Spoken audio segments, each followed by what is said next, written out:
Assalamualaikum warahmatullahi wabarakatuh. Waalaikumsalam warahmatullahi wabarakatuh. Bapak, selamat pagi Wilujeng Enjing. Papunten dengan luar kosna. Satu acara wawancara, sebelum wawancara, Bapak bisa perkenalkan nama sama posisi Bapak di sekolah ini, Pak? Insya Allah. Assalamualaikum warahmatullahi wabarakatuh. Nama saya Darian. Kebetulan saya diberikan amanah oleh pemerintah. Saya sebagai kepala sekolah di SMP Negeri 3 Jatinunggal. Sudah berapa lama Pak Bapak jadi kepala sekolah di sekolah ini? Kebetulan sampai saat ini mungkin ada 1 tahun 9 bulan. 1 tahun 9 bulan Pak. Nah, dari 1 tahun 9 bulan ini pasti Bapak menghadapi berbagai permasalahan, entah itu berhubungan dengan siswa atau murid ataupun berhubungan dengan manajemen guru yang ada di sekolah ini.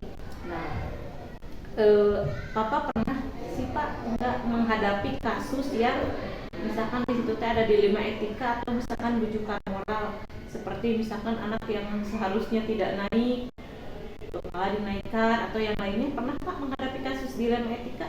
Alhamdulillah sementara ini di sini tidak begitu mendapatkan rintangan yang sangat berat, baik itu dari anak ataupun guru.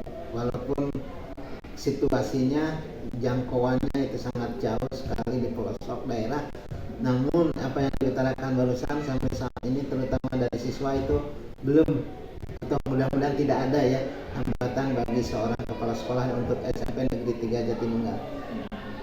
Tapi kasus ya selain yang tadi contoh ya kan Pak tadi tapi ada nggak Bapak teridentifikasi misalkan ini termasuk kasus dilema etika gitu? Untuk sementara kemungkinan karena jauh ya tempatnya, sementara ini tidak terlalu dibilang kasus yang sangat berat ya. Kalau sepertinya keterlambatan atau ketidakhadiran guru yang tidak maksimal gitu. Berarti ada itu ya? Ada, tapi tidak begitu sangat berat sekali. Tidak berpengaruh signifikan ya, gitu terhadap sekolah. Sementara ini betul. Nah, misalkan kayak tadi Bapak menghadapi misalkan guru yang terlambat atau yang lainnya, nah bagaimana Bapak menjalankan atau mengambil keputusan terhadap hal tersebut, terutama misalkan kalau misalkan kayak tadi guru terlambat itu kan kadang ada benarnya ini tuh terlambat karena misalkan hal apa, tapi ada salahnya juga karena misalkan kalau terlambat berarti meninggalkan sekolah. Hal apa yang Bapak ambil atau keputusan apa yang Bapak ambil terhadap hal tersebut? Ya, sementara ini kan kepala sekolah itu yang sekarang itu bukan guru yang diperbantukan ya, jadi kepala sekolah itu adalah sebagai manajer. Untuk itulah jadi posisi saya sebagai kepala sekolah sebagai manajer, maka pertama-tama itu adalah melakukan pendekatan. Jadi yang paling utama itu pendekatan, baru ditanyakan kalau memang permasalahannya apa. Kalau toh memang bisa ditolerir, saya hanya memberikan suatu peringatan saja dan pengarahan supaya tidak terjadi lagi hal-hal yang demikian dilaksanakan. Berarti hal-hal apa saja yang selama ini Bapak anggap efektif dalam mengambil kasus pada saat pengambilan keputusan pada saat kasus-kasus dilema etika? Kan kayak yang tadi kayak terlambat kan itu cukup dilema juga ya Pak bagi kita. Misalkan kalau kita terlalu keras sementara misalkan guru tersebut ada pekerjaan di luar sana yang nya lebih menjanjikan, itu juga suatu kebenaran. Tapi kalau misalkan di sisi lain kita membiarkan hal tersebut juga kan kasihan juga anak. Jadi sebenarnya guru tersebut ada benarnya gitu, tapi meninggalkan anak-anak juga kan tidak ini gitu ya kalau terus-terusan. Jadi yang Bapak anggap efektif dalam mengambil keputusan pada kasus dilema etika kayak tadi gimana? Hal apa saja yang Bapak efektif?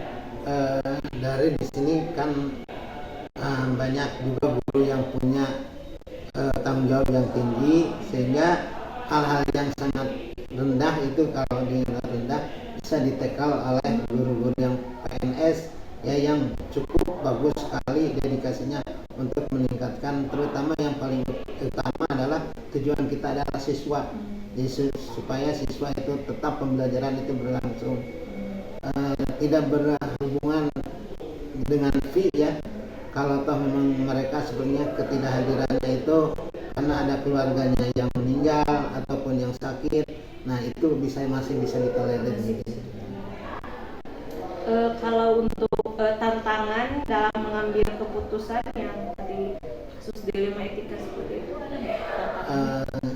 Ya memang dilihat dulu akar permasalahannya, baru dimusyawarahkan di antara saya sebagai pemegang kebijakan dan juga guru yang bersangkutan ya, sehingga dengan musyawarah itu hasilnya itu akan enak. Tapi selama ini berarti sudah sering melaksanakan musyawarah terhadap keterlambatan. Sementara untuk hal ini tidak dikatakan sering ya, hanya beberapa kali saja gitu. Sudah pernah bagi ya, apa? pernah, cuma tidak terlalu sering. Pertanyaan selanjutnya, apabila Bapak memiliki sebuah jadwal tertentu dalam sebuah penyelesaian etika, apakah Bapak langsung menyelesaikan di tempat atau ada jadwal tertentu? Bagaimana prosedur penyelesaiannya? Jadi tidak diselesaikan di tempat, dilihat dulu situasinya.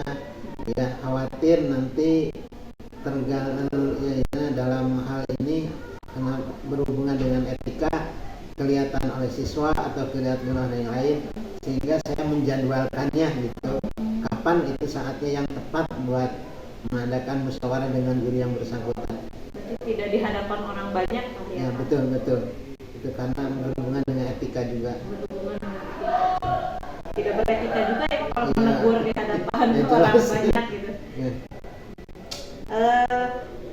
Adakah seseorang atau faktor-faktor yang selama ini mempermudah Bapak atau membantu Bapak dalam mengambil keputusan ketika Bapak menghadapi kasus dilema etika? Ya, karena saya itu hanya berapa tahun kan berada di sini, maka saya konsultasikan dulu kepada guru yang dikatakan senior di sini.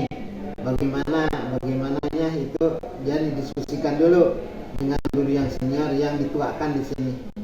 Ya, tidak mengambil langsung kebijakan sendiri. Jadi mengidentifikasi dulu gitu Pak. Iya. Biasanya di sini penyelesaian Ya, masalah betul begitu ya. dari guru senior gitu ya Pak. Sebab kalau langsung gitu khawatir itu yang justru maksud kita baik, keterimanya itu kurang baik juga.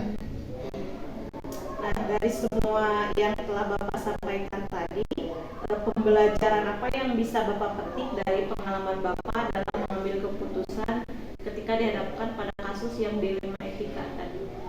Ya, yang paling saya banyak pelajaran di sini, berhubung ya sekolahnya ya sangat jauh, fasilitasnya sangat sedikit begitu kan, dan juga siswanya juga cukup sedikit di sini. Tetapi dengan belajar dari mereka yang lama di sini, sehingga timbul ya perasaan saya bangga gitu berada di lingkungan yang di sini. Justru banyak pelajaran yang dapat diambil oleh saya sendiri sebagai kepala sekolah di sini. Pelajarannya Pak seperti? Ya, mereka tekun gitu datang ke sini, apalagi sepertinya jauh-jauh dari Bandung ke sini. Kenapa tidak sepertinya loncat pindah, tapi mereka itu sangat konsen untuk tujuannya memajukan anak-anak gitu, anak-anak yang katakan kalau dibilang tertinggal sih tidak gitu, cuma memang jauh dari kebiasaan daerah-daerah yang perkotaan gitu. Nah fasilitasnya ya bisa dicek sendiri, sepertinya kita akan melakukan seperti pembelajaran yang digital, tapi kenyataannya kan tidak banyak mendukung ya digitalisasi di sini. Tapi bisa saja gitu, walaupun tantangannya sangat berat, tapi guru-guru di sini berinovasi sehingga bisa melakukan hal-hal yang demikian. Baik, Pak. Terima kasih Bapak atas waktunya. Mudah-mudahan saya juga bisa belajar dari Bapak bagaimana cara mengambil keputusan yang bijak, baik untuk semuanya, walaupun kadang-kadang tidak semua orang senang ya Pak dengan keputusan yang kita ambil. Mudah-mudahan kedepannya saya juga bisa keputusan itu ada yang merasa Assalamualaikum warahmatullahi wabarakatuh. Bapak hapunten waktosta abdi dari Rahmawati di SMP Negeri 3 Jatinunggal. Bade ngiring ngareportkeun ka Bapak bade naros sababaraha pertanyaan anu berkaitan sareng tugas Bapak selama ini. Bapak sebelumnya boleh perkenalkan diri dulu nama Bapak. Terima kasih Bu. Selamat datang di SMP 1 Jatinunggal. Perkenalkan, saya Kepala SMP 1 Jatinunggal, Pak Hanan Ariana. Pada kesempatan hari ini bertemu CGP Angkatan 10 berkaitan dengan observasi kegiatan kasus dilema etika gitu ya. Ya. Bapak berarti Bapak sudah berapa tahun menjadi kepala sekolah? SK awal 2020, jadi kurang lebih 4 tahun. Kurang lebih 4 tahun. Dari ketika menghadapi 4 tahun itu berarti sudah beberapa kali Bapak menghadapi kasus yang berhubungan dengan dilema etika, Pak? Cukup banyak gitu ya. Permasalahannya tidak bisa dilihat dari siswa juga ada gitu kasusnya, kemudian juga bisa dilihat dari guru itu sendiri, ada beberapa hal yang kaitan dengan masalah dilema etika. Bagaimana Bapak mengidentifikasi kasus ini, misalkan oh ini masuk ke kasus dilema etika, oh ini misalkan kasus bujukan moral? Yang dimaksud dilema etika itu misalnya permasalahan yang sebenarnya pemecahannya itu cukup rumit, mungkin dilema itu kaitan misalkan dicontohkan ke siswa misalkan ya, kaitan siswa dengan lingkungan sekarang gitu ya, apalagi misalkan masa pertumbuhan hingga SMP itu di usia 12 sampai 15 tahun itu masa-masa perkembangan, jadi banyak sekali permasalahan mungkin gangguan yang mengakibatkan keaktifan atau keadaan atau pembelajaran siswa di sekolah itu terganggu. Misalkan dicontohkan ada beberapa permasalahan pernah terjadi tahun yang lalu kaitan dengan kehadiran siswa di sekolah, itu padahal dia itu orangnya atau anaknya itu sudah kelas 9 ya, karena pengaruh lingkungan mungkin lingkungan sekitar, kemudian pengawasan orang tua yang memang kurang gitu ya, sehingga anak tersebut hampir tidak selesai pembelajaran di kelas 9. Tapi alhamdulillah dengan kerjasama antara pihak sekolah yaitu guru BP, kemudian wali kelas, kemudian warga sekolah lainnya, jadi permasalahan yang terjadi terhadap siswa tersebut, yang pertama diidentifikasi dulu permasalahannya apa, kenapa dia itu kehadirannya menjadi kurang atau malas untuk ke sekolah, kemudian diambil langkah-langkah lain, berdiskusi dengan guru BP, kemudian dengan wali kelas, kemudian memanggil orang tua wali juga gitu ya. Kemudian diberikan pengarahan, sharing dengan orang tua, kemudian dengan anaknya itu sendiri, sehingga permasalahan-permasalahan yang ada terhadap anak itu bisa dipecahkan, diselesaikan. Alhamdulillah dia bisa mengikuti kegiatan ujian akhir di sekolah dan mendapatkan hasil yang dia selesai atau di sekolah di SMP 1 Jatinunggal. berarti prosedurnya tetap Bapak menjalin kerjasama ya Pak antara guru juga dan orang tua juga. Nah, setelah Bapak mengambil keputusan tersebut, keputusan yang berbasis dilema etika itu, hal apa saja yang selama ini Bapak anggap efektif ketika Bapak mengambil keputusan dalam kasus dilema etika itu?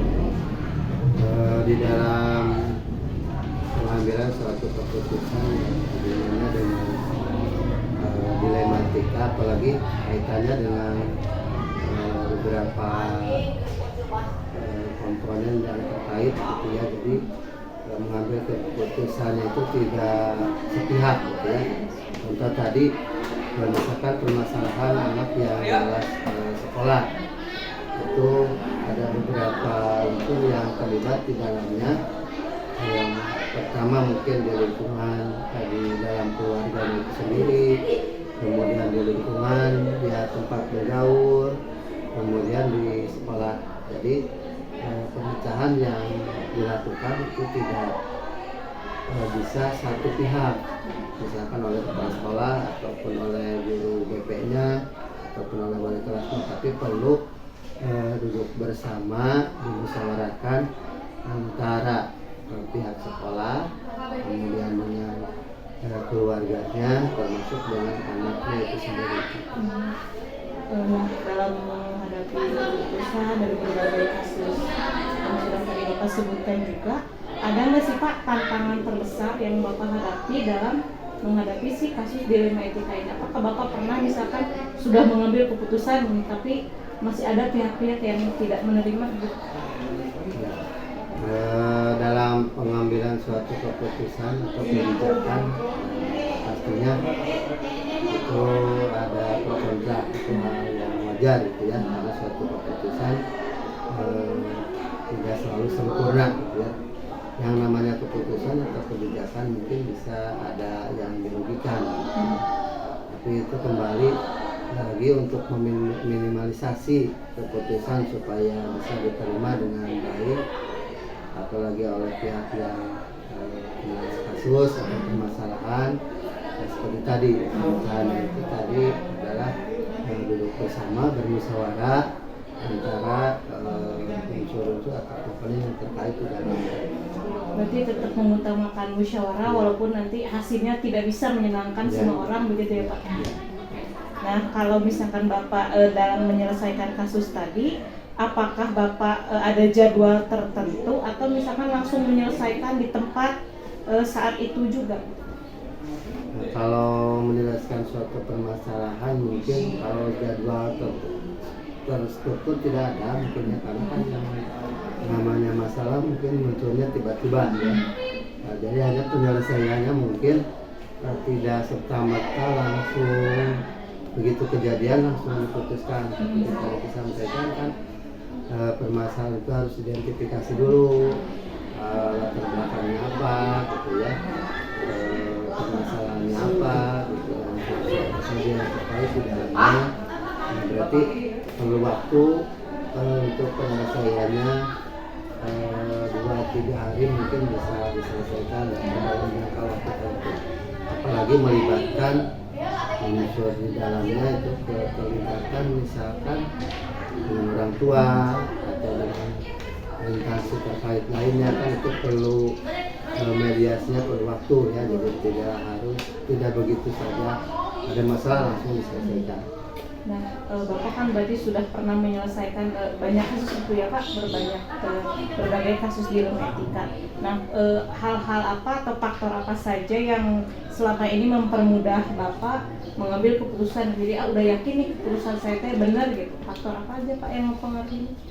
Ya, faktor yang mempengaruhinya tadi adalah kita dikatakan, jadi kalau mengambil suatu keputusan apalagi kaitannya dengan banyak orang gitu ya, atau dengan orang lain, itu kan di faktor utamanya itu adalah musyawarah tadi. Ada di musyawarah, kemudian mengidentifikasi permasalahan yang ada, menggali dari berbagai sumber mungkin permasalahannya apa saja, dari seperti tadi katakan kalau kasus siswa misalkan dari untuk keluarganya itu bagaimana, apakah anaknya kurang perhatian dari orang tua atau dari dilihat dari pergaulan di lingkungan anak tersebut, gitu ya. Termasuk juga faktor pendukung dari satuan pendidikan tersebut.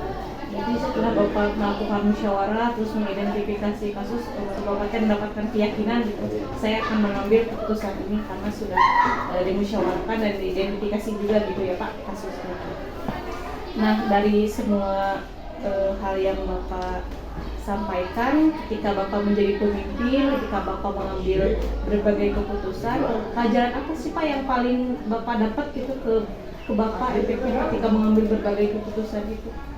Baik, bagi seorang pemimpin itu hal yang tahu kalau memutuskan suatu permasalahan sepihak, ya.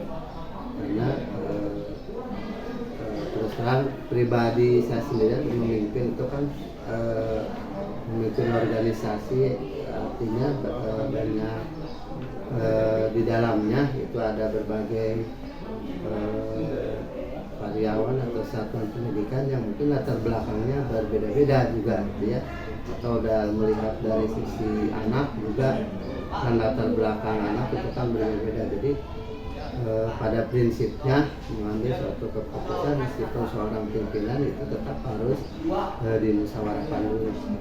Jadi tidak mengambil secara istilahnya apa ditaktor itu ya atau apa ya, mengambil keputusan tanpa mempertimbangkan permasalahan atau hal-hal lain di sekitar lingkungan sekolah. Jadi kemampuan Bapak untuk mengkomunikasikan antara berbagai masalah menjadi lebih terlatih gitu ya Pak, karena sudah sering juga memusyawarahkan bersama. Bapak sepertinya wawancara kita cukup sekian. Saya mengucapkan terima kasih Bapak atas kesediaannya diwawancara, dan saya juga banyak belajar dari Bapak bagaimana cara mengambil keputusan-keputusan yang terbaik gitu, di antara yang terbaik kepada diri saya ataupun kepada siswa saya. Pak, terima kasih atas waktunya. Sama-sama, semoga sukses Bu ya. Iya. Selesai CGP-nya angkatan 10, mudah-mudahan mendapat peringkat yang sangat baik. Terima kasih Bapak.